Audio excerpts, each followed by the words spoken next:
Hey guys, welcome back to Matrixploit. Today we are going to see the initial setup of Kali Linux. So without wasting our time, let's get on to our screen.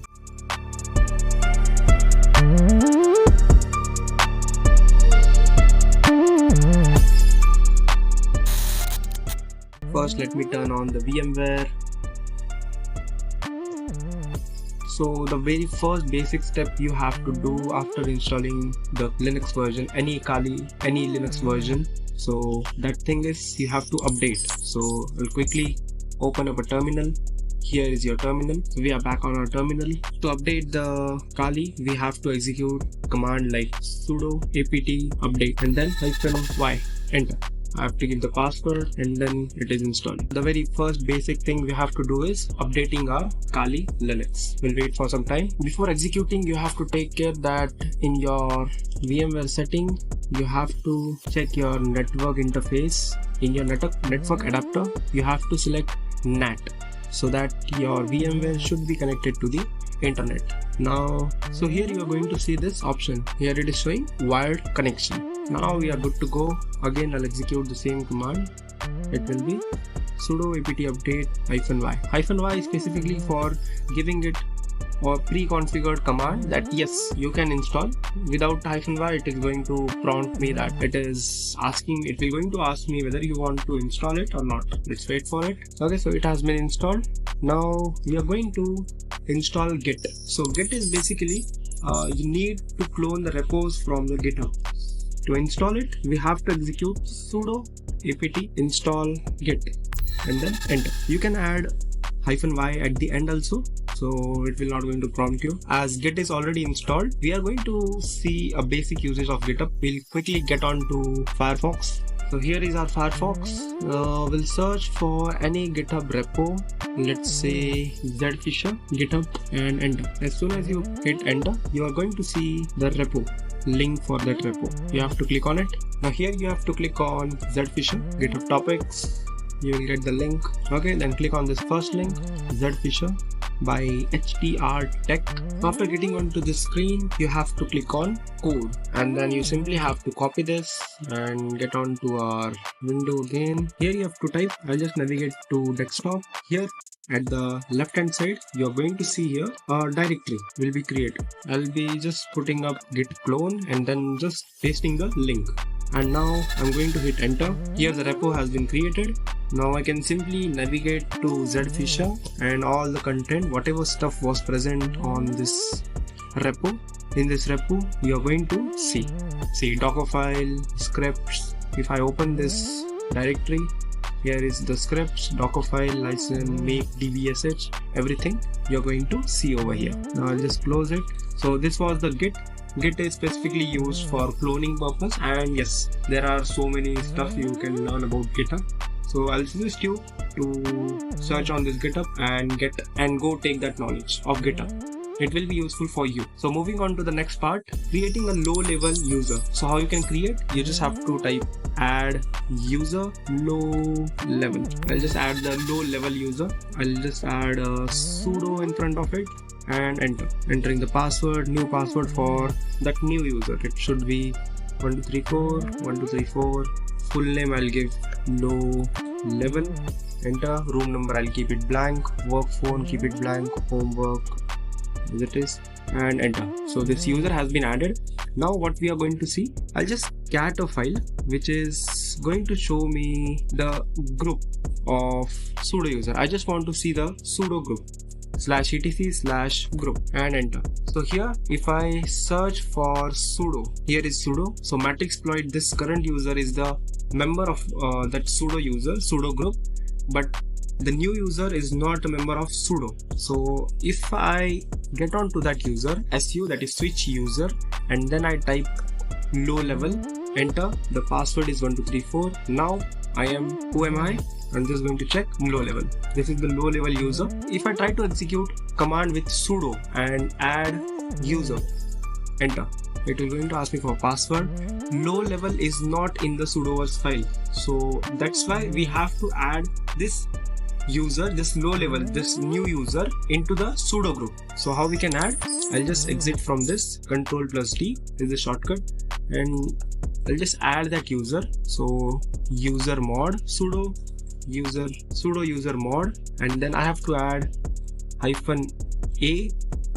-g, and then user, which group I want to add, sudo, and then I want to add which user, that will be low level, and then enter. So this user has been added to the sudoers group. Now if I switch to low level, enter, password is 1234. Now if I try to execute this command, sudo add user, and let's say low level 1, enter. 1 2 3 1 2 3 4, enter. So adding low level 1, and it is asking for password. I'll just put the password, full name, low level 1, enter, enter, enter. Yes, so this user has been also added from which user? Low level. So this user is having the capability, having the permission to execute sudo command. Why? Because we have added this user to this sudo group. Now I'll just exit. After that, you have to allocate the new user as a terminal, like which shell he is going to use. So you have to type in like, after that you have to add that user, you have to allocate that user a particular terminal, a particular shell, that will be the bash shell. So how we are going to do? Sudo chsh-s/bin/bash, and then name of that user, that will be low level, and enter password, and that user has been allocated a particular shell, that will be bash shell. There are different kinds of shell, Z shell, C shell, K shell, there are different kinds of shell. So I have allocated that user a particular shell, that will be the bash shell. So moving on to the next part. That is resetting or changing the password of root user. How you can do that? Sudo password root, enter. Then you have to give the password for root user. We can change it to anything. So I have successfully changed the password for the root user. It is necessary so that anyone cannot get inside your laptop using the default password for the root user. So moving on to the next part, that is terminal multiplexer. Basically, terminal multiplexer is what? That you can easily add terminals side along, like left side or down side.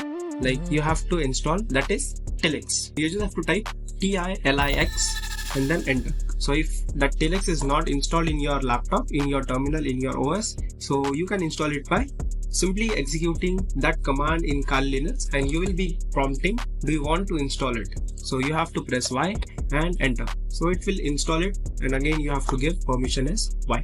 So it will be going to install in your laptop. Then simply to launch it, you have to execute Tilix, enter. A new window will be prompted. Then you have to say, do not show this message again.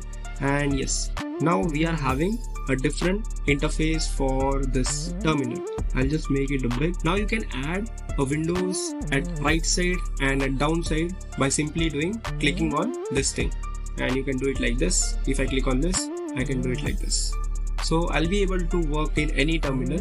Let's say if I do it ping google.com, here it will be pinging for google.com. Here I'll start pinging to 8.8.8.8, and then here it will start pinging to 8.8.